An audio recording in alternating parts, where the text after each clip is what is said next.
What's the best case of instant karma you've ever witnessed? The company I work for requires you to pass a series of tests to be considered for employment. First test is general knowledge, just to drop out people who aren't that bright. I took my tests with 30 other people that day and 20 of them failed this test. 10 left. Second test was general knowledge part 2 and a further 7 people failed the test, leaving just 3 people left. The tests take a total of 8 hours and there are breaks in between. We were not allowed to leave the building during testing. If we had to leave, then we would have to reschedule the tests for another day. Me and the other 2 guys were stuck there together for the rest of the day, so we got to talking in between tests. One guy was older, maybe in his mid-50s early 60s, and was bragging about how easy the tests were and couldn't believe 27 people failed. The other dude was my age at the time, pretty young for the job we were applying for. He was nervous and seemed happy he made it through the first 2 tests. As I studied for the test, there was one that I wasn't sure about. I knew I would have a hard time with that one, and when they put out the docket for tests I saw the hard one would be the last one on the list. My plan was to pass 4 of the tests and reschedule the 5th to give me more time to study.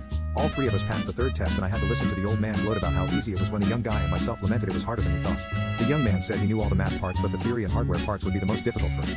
I said the math would be hard for me, but I was confident with the hardware stuff. I was bluffing, of course. I studied using